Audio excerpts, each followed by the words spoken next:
नमस्कार दर्शकों, जेके प्राइम में आपका स्वागत है। मैं हूं विनोद कुमार। दर्शकों, इस महामारी के दौर में जिसको जितना सेवा करने का मौका मिले वो कर देनी चाहिए, क्योंकि सेवा ही इस वक्त सबसे ज़रूरी चीज़ है।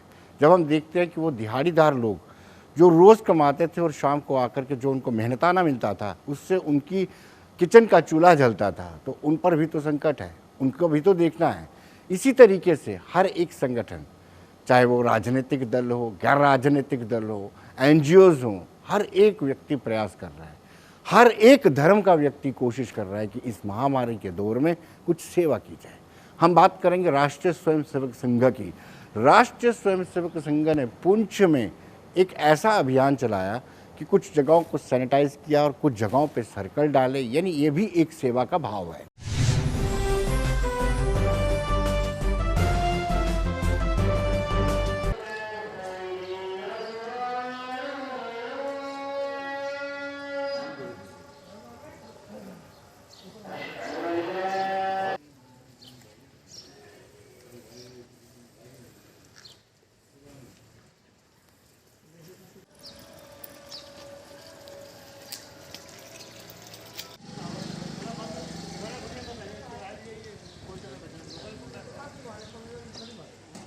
जैसा कि आप जानते ही हैं कि पूरे विश्व में और खासकर अपने भारत में ये जो महामारी आई हुई है, पिछली बार भी हमने बहुत प्रयास किया आरएसएस की तरफ से कि भाई यहाँ पे सोशल डिस्टेंसिंग बनी रहे, लोगों की जो जितनी सेवा कर सकते थे हमने की।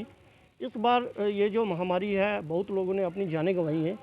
इस पे भी हम अभी तो यहाँ पे पुंछ में लॉकडाउन है, लेकिन फिर भी ये जो बैंक हैं, जो मेन एसेंशियल सर्विस है वो जो खुली हुई है, उनके सामने हमने ये सर्कल मारे हैं ताकि लोग अपना ज़रूरी सामान भी ले सकें और यहाँ पे एक दूसरे से दूरी भी बना के रखें। साथ में ही मैं सभी आपके माध्यम से सभी यहाँ पुंछ की जनता से अपील करना चाहता हूँ कि भाई आप लोग अगर ज़रूरी है तो बाहर आइए, नहीं तो अपने घरों में ही रहिए। एक ही बंदा कोई अपने घर का आए और जो अपना सामान वगैरह है वो लेके जाए।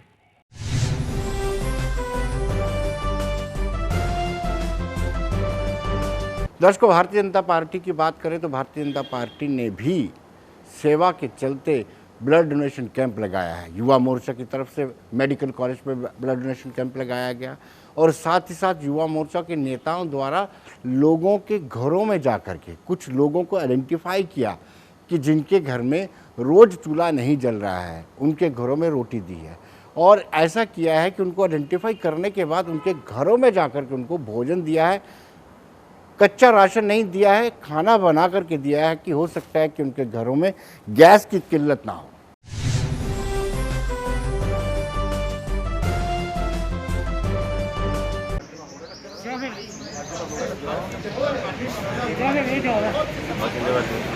आगे बढ़ चढ़ करके आए और वो अपने आप से जिस तरीके से देखा इसके अंदर ये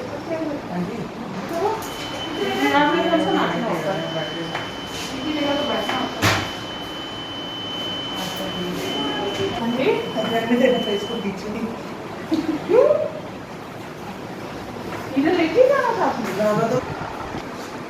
ये सामने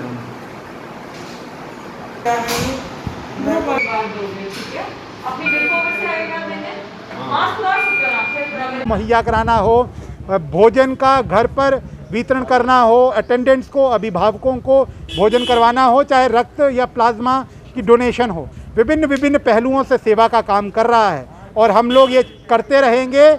और आपके चैनल के माध्यम से मैं फिर से युवाओं से आह्वान करूंगा कि वो भी आगे बढ़ चढ़ करके आएँ और इस सेवा के काम में अपना आहुति दें। और साथ ही एक मैसेज देना चाहते हैं जो हमारे हेल्थ वर्कर है या जो सफाई करने वाले हैं, हम उनको एक मैसेज देना चाहते हैं कि इस जो स्थिति है, जो पेंडेमिक है, इसमें हम आपके साथ हैं एंड हम आपकी मदद करें, चाहे क्योंकि उनके ऊपर भी काफ़ी लोड है अभी सैनिटाइजेशन का। तो इसलिए आज हमने एक मैसेज देने के लिए यहाँ पे एक छोटी सी सैनिटाइजेशन एक्टिविटी की थी। और मैं एक बार फिर आपके माध्यम से सबको एजुकेट करना, सबको ये संदेश देना चाहूँगा कि आपके साथ भारतीय जनता पार्टी खड़ी है। भारतीय जनता पार्टी का आम कार्यकर्ता जो है वो आप लोगों के साथ खड़ा है। किसी को घबराने की जरूरत नहीं है।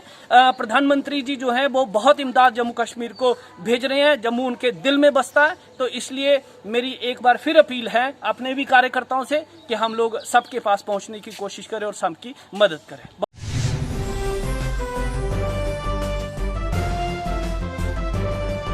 दर्शकों, श्यामलाल शर्मा जो फॉर्मर हेल्थ मिनिस्टर रह चुके हैं, वो भी आज अस्पताल में पहुंचे, गवर्नमेंट मेडिकल कॉलेज में पहुंचे। उनके साथ बड़े नेता भी थे और दूसरे रमेश अरोड़ा MLC और साथ साथ मेयर चंद्रमोहन गुप्ता भी मौजूद थे। उन्होंने भी जाकर के वहाँ पर पूरा मौका मुआयना किया कि क्या क्या चीज़ों की कमी है और कैसे सुझाव कुछ एडमिनिस्ट्रेशन को दिए कि कैसे इनसे निपटा जा सकता।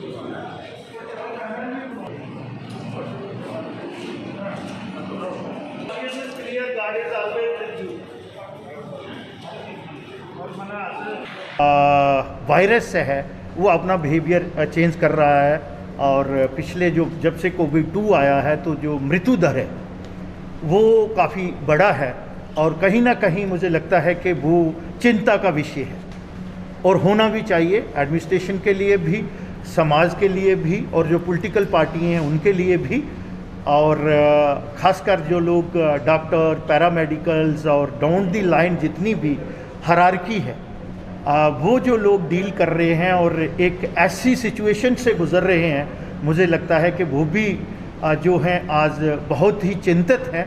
तो उसी सिलसिले में आज हमने सोचा, और पहले भी मेरे साथ ऑनरेबल हमारे मेयर जम्मू के जो हैं चंद्रमोहन गुप्ता जी और हमारे सबका member legislative council advocate Ramesh Arora ji भी हैं और वो सोशल काम में और हेल्थ में थोड़ा नॉलेज भी रखते हैं।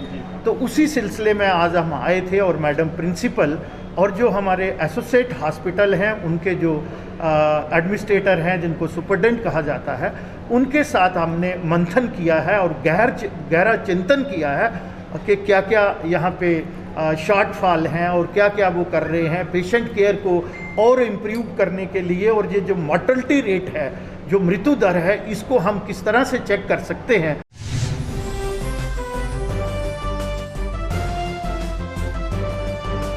दर्शकों, कुछ लोग ऐसे भी सेवाएं कर रहे हैं। आप देखिए, रजौरी म्यूनसिपल काउंसिल के वाइस चेयरमैन ने वहाँ पर खुद जाकर के ऐलान किया, लोगों से माइक लेकर के अपनी गाड़ी के आगे स्पीकर लगा करके लोगों से आग्रह किया कि आप घरों में बने रहें।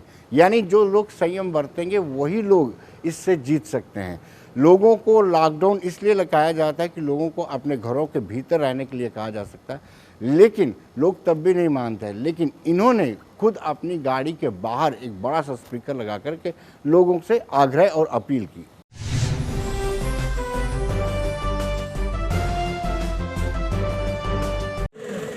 मैं राजौरी की सारी आवाम को हाथ जोड़कर ये दरख्वास्त करता हूँ कि अगर कोरोना की इस महामारी से आप बचना चाहते हैं तो कृपया बिना किसी इमरजेंसी के, बिना जरूरी काम के अपने घरों से बाहर न निकलें। बच्चों को, अपने आप को, ऐसा है खुर्शीद जी के पिछली बार भी आपने देखा कि पिछले साल जब महामारी का दौर था तो मुझे ये नहीं देखना कि मैं म्यूनसिपल काउंसिल रजौरी का वाइस चेयरमैन हूँ। मैं इस शहर का नागरिक हूँ, इस देश का नागरिक हूँ और जिम्मेवार नागरिक हूँ। मेरा फ़र्ज बनता है कि अगर मुझ में कुछ अवेयरनेस है या मैंने इसको करीब से देखा है तो मैं अपने लोगों को बचाने में दिन रात एक कर दूँ। पिछली बार की तरह हर गांव में जाकर, शहर के हर कोने में जाकर मैं ये अनाउंसमेंट करके लोगों को एक अवेयरनेस देने की कोशिश कर रहा हूँ कि ये जो वायरस है ये कितना नुकसानदेह है, इससे हमें कैसे बचाव करना है। हमारी एडमिनिस्ट्रेशन अपनी तरफ से भरपूर कोशिश कर रही है। क्या हम लोगों का फ़र्ज नहीं बनता? हम किसी भी जगह, किसी भी महकमे में नौकरी कर रहे हैं या किसी भी शोबे में है, हम अपने इस समाज को, अपने लोगों को, इस शहर को और इस ज़िला के और देश के लोगों को बचाने में कहीं ना कहीं अपना एक बहुत बड़ा रोल करें।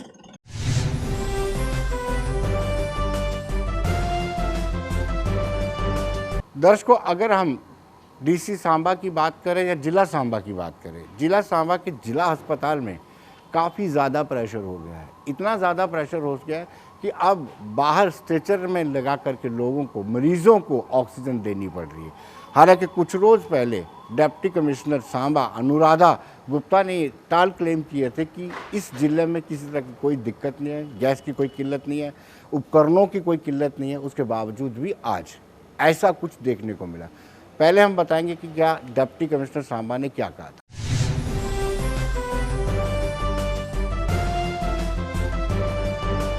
मैं कुछ फिगर्स आपके साथ शेयर करना चाहूँगी पहले, जिसमें आपको ये बताना चाहूँगी कि ये जो सेकेंड वेव जिसको हम 1 अप्रैल ऑनवर्ड्स गिनते हैं, उसमें हमारे टोटल जो पॉजिटिव केसेस, रिपोर्टेड केसेस हैं, वो 2230 हैं, 2230। इन केसेस में से अभी इस समय जो एक्टिव पॉजिटिव जिनको हम बोलते हैं वो 1566 हैं। 1566 केसेस जो हैं वो एक्टिव पॉजिटिव केसेस हैं और उसमें 1505 केसेस एसिम्टोमेटिक हैं और वो स्टेबल केसेस हैं, आइसोलेटेड है, होम आइसोलेशन में है, ठीक है। और हमारे यहाँ से कंट्रोल रूम से उनको रोज़ फ़ोन जाता है और हम उनका जो हाल कैसा है, क्या उनकी कोई सिम्टम्स तो नहीं आए, उसका हम पता रखते हैं। उसके अलावा हमारे 61 जो केसेस हैं वो सिम्टोमेटिक हैं। इन सिम्टोमेटिक केसेस में से मैं आपको ये बता दूं कि हमारे 54 केसेस जो हैं वो डिस्ट्रिक्ट हॉस्पिटल सांबा में एडमिटेड हैं और 2 केसेस जो हैं वो हमारे एम्प्लॉयज़ इंश्योरेंस जो हमारा कॉरपोरेशन का हॉस्पिटल है, सेंट्रल गवर्नमेंट का हॉस्पिटल है, हमने रिक्विजिशन उसको किया हुआ है, वहाँ पे हैं। हमारे कुछ जो सिम्टोमेटिक पेशेंट्स हैं वो बाहर भी हैं, बाहर के हॉस्पिटल्स में, जैसे जीएमसी में है क्या स्टेट से बाहर, यूटी से बाहर भी हैं। उनका भी हम हमारे कंट्रोल रूम के थ्रू हम उनका रिकॉर्ड रख रहे हैं कि उनकी सिचुएशन किस तरह से बनी हुई है और उसमें पूरा हमारा उनके साथ राब्ता बना हुआ है।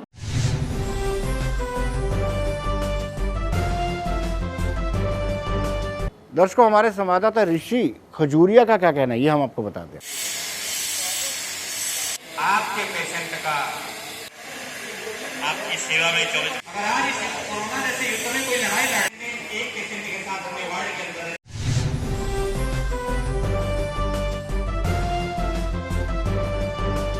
डिस्ट्रिक्ट कोविड हॉस्पिटल सांबा से कोरोना वायरस को लेकर एक बड़ी खबर सामने आ रही है और यहां पर अब जो ऑक्सीजन बेड्स हैं वो कम पड़ना शुरू हो चुके हैं।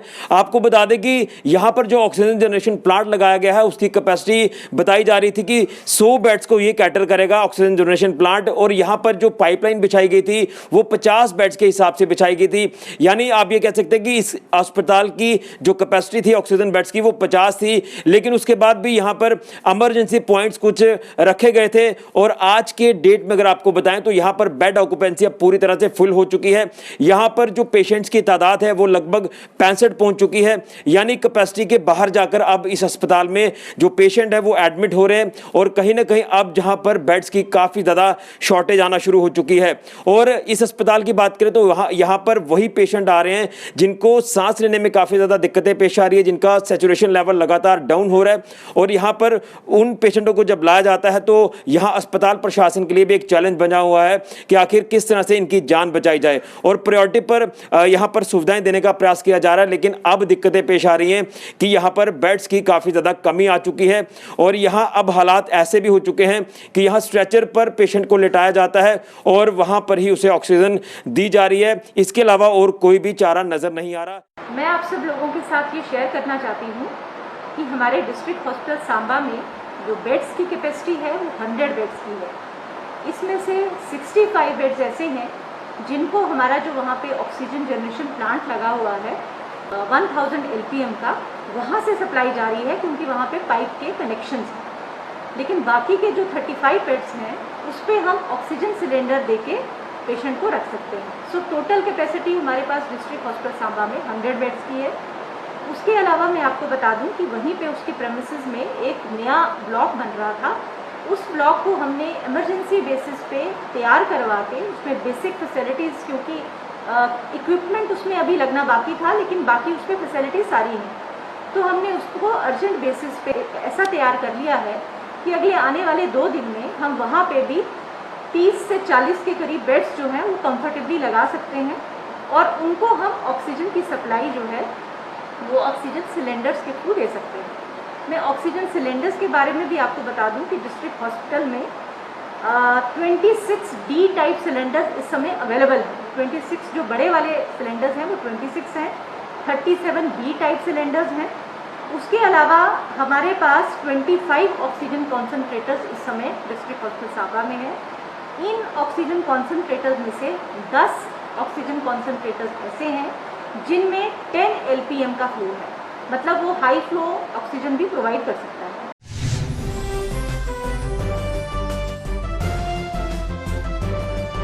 दर्शकों, डिप्टी कमिश्नर किश्तवाड़ अशोक कुमार ने भी आज टाल क्लेम किए हैं। उनका कहना है कि गैस की किसी तरह की कोई किल्लत नहीं है और ना ही कोई ऐसे खतरे वाली बात है। हर डिप्टी कमिश्नर इसी तरह से क्लेम करता है और हर ज़िले में मौतें भी हो रही हैं और पॉजिटिव आंकड़े भी लगातार बढ़ रहे हैं।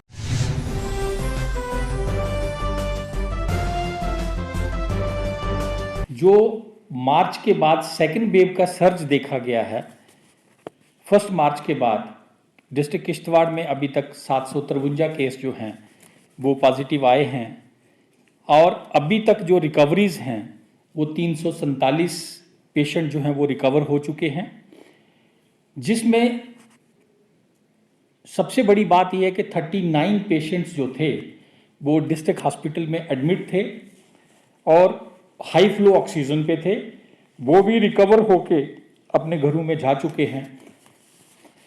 आज की डेट में भी 21 जो हमारे पेशेंट्स हैं जो कोविड पॉजिटिव हैं वो हॉस्पिटल में हैं और 34 पेशेंट जो हैं वो कोविड केयर सेंटर्स में हैं। मैं आपको बताना चाहूँगा कि होम आइसोलेशन अलाउड है, बट उन लोगों को जिनके घरों में बाथरूम आइसोलेशन फैसिलिटी अवेलेबल है उनको हम होम आइसोलेशन अलो करते हैं, अदरवाइज हमने कोविड केयर सेंटर एस्टेब्लिश किए हैं। आज की डेट में हमारे पास 550 की कोविड केयर सेंटर्स की जो बेड कैपेसिटी है, यहाँ पे हमने माइनर जो सिम्टोमेटिक पेशेंट्स हैं उनके लिए रखने के लिए जो पूरी फैसिलिटीज़ रखी हैं, वहाँ डॉक्टर्स डिप्लॉय किए गए हैं और अगर माइनर उनको थोड़ी बहुत हाई फ्लो नहीं नॉर्मल ऑक्सीजन चाहिए तो वो भी ऑक्सीजन कंसनट्रेटर के थ्रू वहाँ दी जा सकती है।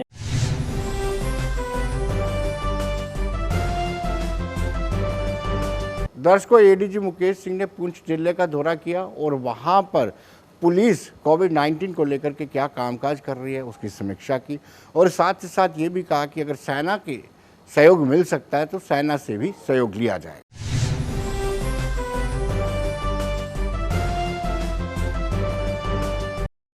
हमारी प्रॉब्लम है सिंस लॉन्ग प्रॉब्लम है। एसएसपी साहब, एडिशनल एसपी साहब, डीएसपी कराना खुल सकता है तो कुछ में 13-14 दिन हो गए सर। ये एसएसपी साहब बैठे हुए, मैंने इनसे क्योंकि खासकर प्रयास किए जा रहे हैं, उस हमारे जो पुलिसकर्मी हैं उनकी हौसला अफजाई करना है, ये मकसद था आने का। साथ ही साथ पुलिस की तरफ से कई सारे एफर्ट्स किए जा रहे हैं कि कोविड के फैलाव को रोका जाए और ज़िला इंतज़ामिया की मदद की जा रही है ताकि सबसे ज़्यादा इफ़ेक्टिव इम्प्लीमेंटेशन यहाँ पे कोविड प्रोटोकॉल का हो। इसके अलावा हमने यहाँ पे सिविल सोसाइटी के मेंबर से मुलाकात की जिसमें सभी तबके के लोग मौजूद थे। उन सब के सुझाव लिए गए, चाहे वो कोविड प्रोटोकॉल का हो, चाहे किसी तरह की मैनेजमेंट का हो, चाहे ऑक्सीजन सिलेंडर के ट्रांसपोर्ट का हो, चाहे आर्मी से किसी तरह की हेल्प मांगने की बात हो। इन सब सजेशंस को लिया गया है और सभी सजेशंस को सीनियर अफसर से टेकअप किया जाएगा और सरकार से टेकअप किया जाएगा ताकि ज़्यादा से ज़्यादा मदद हो सके यहाँ पुंछ के लोगों की और ताकि कोरोना की कोविड चल रहा है सर, जो पुलिस के जवान जो सुबह से लेकर रात तक जो ड्यूटी दे रहे हैं, जितने भी प्रोटेक्टिव इक्विपमेंट हैं, चाहे वो मास्क हो, चाहे पीपी किट्स हो, चाहे ग्लव्स हो, इन सब का पूरा इंतज़ाम किया गया है।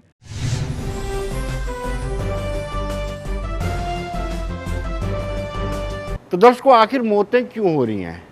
अगर हमारे पास मैन पावर भी है, ऑक्सीजन भी है, ऑक्सीजन कंसनट्रेटर्स भी हैं, सारी चीज़ें उपलब्ध हैं, तो आखिर मौतें क्यों हो रही हैं? यही सवाल बार बार उठता है। आज भी डिप्टी कमिश्नर उधमपुर ने प्रेस कॉन्फ्रेंस की। डिप्टी कमिश्नर उधमपुर का ये कहना है कि ऑक्सीजन की कोई कमी नहीं है, इवन वहाँ से ऑक्सीजन दूसरे जिलों को भेजी जा रही है, यानी वहाँ से ट्रांसफ़र करके दूसरे जिलों को कैटर किया जा रहा है। ऐसे में उनका ये भी कहना है कि कोई मैन पावर की कोई कमी नहीं है, डॉक्टर्स की कोई कमी नहीं है, स्थिति भी नियंत्रण में है। जब सब चीज़ें कंट्रोल में हैं तो मौतें क्यों हो रही हैं, मोर्टेलिटी रेट क्यों बढ़ रहा है, ये समझ से बाहर है। पहले हम बताते हैं कि डिप्टी कमिश्नर का क्या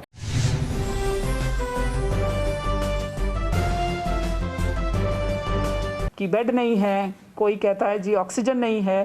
तो मैं ये क्लियर करती चलूं कि हमारे पास 500 ऑक्सीजन सिलेंडर्स हैं, जिसमें से कि 250 अबव डेल्टा टाइप यानी डी टाइप है, जो कि बड़ा सिलेंडर होता है।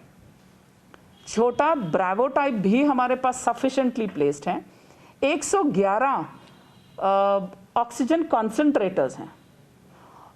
ये दोनों डेटा मैं क्यों आप लोगों के साथ शेयर कर रही हूँ, क्योंकि ऑक्सीजन की सप्लाई की उधमपुर में कोई कमी नहीं है। हमारे पास Covid care centres 616 bed capacity का कोविड केयर सेंटर है, यानी ऐसा सेंटर जिसमें हमने 5 से 10 ऑक्सीजन सिलेंडर्स और 3-3 ऑक्सीजन कॉन्सेंट्रेटर्स रखे हुए हैं। बात यह है कि लोग घरों में बैठ के बीमार होना पसंद कर रहे हैं, किसी को नहीं बता रहे। अगर कोई घर में बीमार है, खांसी जुकाम हो रहा है, मजाल है किसी को बता दें। मैं I am unable to understand as a deputy commissioner कि अगर कोई बीमार हो रहा है वो बताता क्यों नहीं डॉक्टर को। अगर आप पहली बार आपको बुखार आता है, दूसरा 24 घंटे के अंदर अंदर अपना टेस्ट कराइए। ये मान के चलिए कोई भी बुखार इस समय, कोई बुखार, कोई जुकाम, कोई खांसी, सब कोविड है।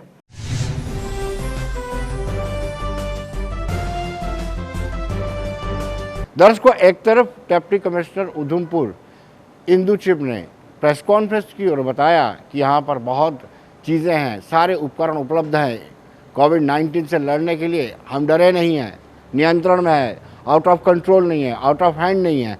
दूसरी ओर पैंथर्स पार्टी के फॉर्मर प्रेसिडेंट और फॉर्मर एमएलए उधमपुर बलवंत सिंह मनकोटिया का कहना है कि यहाँ सब कुछ ठीक नहीं चल रहा है। उनका कहना है कि इस मौतों के लिए, मोर्टेलिटी रेट के बढ़ने के लिए कोई जिम्मेदार है तो वो यूटी सरकार जिम्मेदार है। उन्होंने ये भी कहा कि भारतीय जनता पार्टी की केंद्र में भी सरकार है और जम्मू कश्मीर में भी सरकार है, और जो नीतियां भारतीय जनता पार्टी की वो साफ नज़र आ रही हैं। लोगों के साथ पक्षपात आज भी बदस्तूर जारी है। ऑक्सीजन के प्लांट कश्मीर में ज़्यादा हैं, जम्मू में कम है। इसको भी पक्षपात से बलवंत सिंह मनकोटिया ने लिया।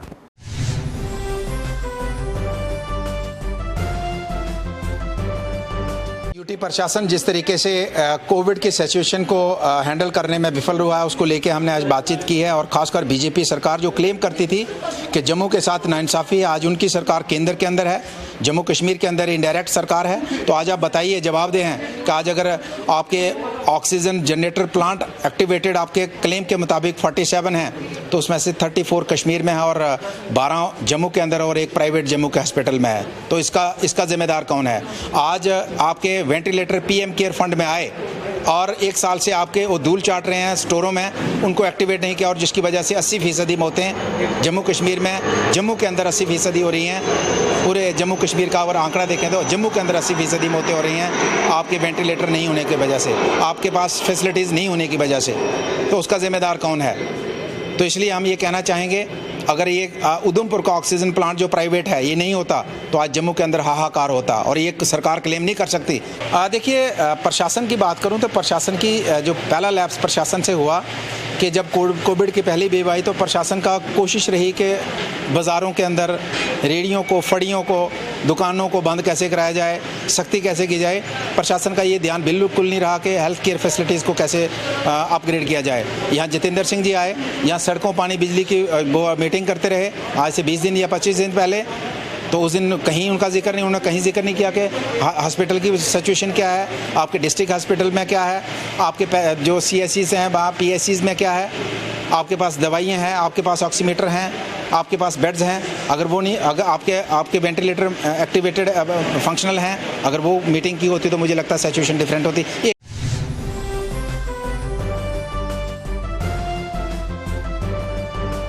दर्शकों, chamber of commerce and industry के प्रेसिडेंट, कश्मीर के प्रेसिडेंट शेख आशिक की बात बताते हैं। उनका कहना है कि जो LG ने पैकेज दिया है उसका वो वेलकम करते हैं, लेकिन पैकेज को बाइफिकेट नहीं किया गया है, किसको कितना पैसा देना है ये नहीं स्पष्ट किया गया है, जिससे कन्फ्यूज़न क्रिएट हो रही है। उन्होंने गुजारिश की है उन्होंने कहा कि इसको दोबारा से नए सिरे से इसको बाइफरकेट किया जाए और साथ में उन्होंने कहा कि 1000 से कुछ नहीं बनता है, इस राशि को बढ़ाया जाना चाहिए। अब आपको पता है दोस्तों कि लगातार ये दबाव बना हुआ था सरकार पर कि जो लोग जिनकी जीविका रोज़ रोज़ कमाते थे उनके लिए दिक्कत का सबब बना हुआ, और सरकार ने भी ये फैसला लिया कि उनको राहत दी जाएगी।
तो एक रिलीफ पैकेज जो है, मैं कह रहा हूँ कि ये एक हर जगह पहुँचना चाहिए, हर एक बंदे तक पहुँचना चाहिए, वो जम्मू रीजन से हो या कश्मीर रीजन से हो। तो अगर इसमें कहीं क्लैरिटी नहीं है तो वो क्लैरिटी आनी चाहिए, और अगर इसमें इजाफा हो सकता है 1000 के बजाय 5000 हो जाए, तो मेरे ख्याल से ये मुसीबत हम रोज़ तो नहीं दुआ करेंगे कि ये आ जाए रोज़। ये एक टाइम है कि जब लोग उम्मीद करते हैं कि गवर्नमेंट आगे आ जाएगा, जो काम करते हैं रोज़मर्रा का काम करते हैं उनके लिए कुछ एक सपोर्ट मिल जाएगा। तो हम तो उम्मीद रखते हैं कि जल्द से जल्द ये ख़त्म हो जाए ये पेंडेमिक, ताकि सारे लोग अपना काम करें। मगर ऐसी एक नवीयत है और सिचुएशन है जबकि गवर्नमेंट का सपोर्ट बहुत इम्पॉर्टेंट है।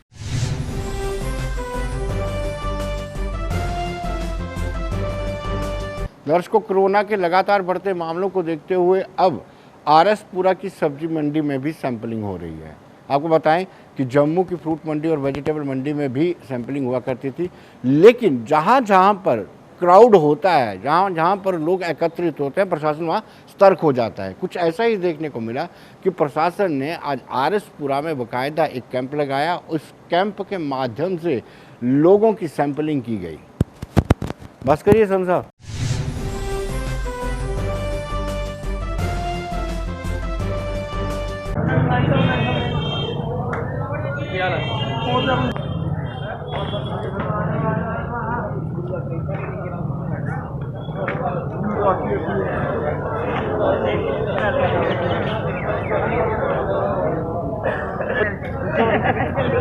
तेरा नंबर ना ऐ करे बोलिए ना ये के ओ आ जाओ यार, कोई नहीं, आ जाओ इसे आके खड़े, आ जाओ, चलो आ जाओ। नाम लिखो, नाम लिखो।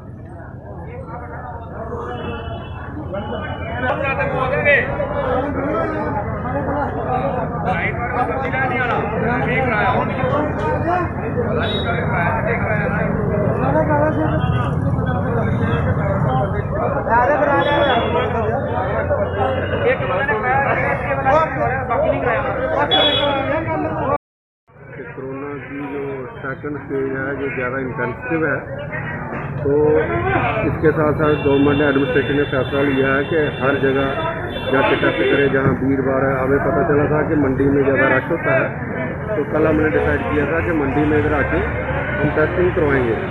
अभी हम इधर आए हैं, मंडी में जितने आरती हैं या जो लोग आ रहे हैं उनके सभी के हम टेस्ट कर रहे हैं। ये लोगों को यही हम कहते हैं कि अपने एरिए में कहीं भी भीड़ भाड़ वाली जगह ना जाएं। अगर जा रहे हैं उधर तो अपना पूरा कोविड की गाइडलाइन जो वो फॉलो करें। इसी सिलसिले में आज हमने आरएसपुरा की जो सब्जी मंडी है, जहाँ पे हमने टेस्टिंग का काम शुरू किया है और काफ़ी लोगों को हमने मोटिवेट करके इनको टेस्ट करवाए हैं। तो जो जहाँ जहाँ भी हमें कहीं से इंफॉर्मेशन आती है कि जहाँ कोई रश है या ज़्यादा भीड़ भाड़ है, वहाँ पे हम जाके लोगों को गाइड करके वहाँ टेस्टिंग के लिए कहते हैं।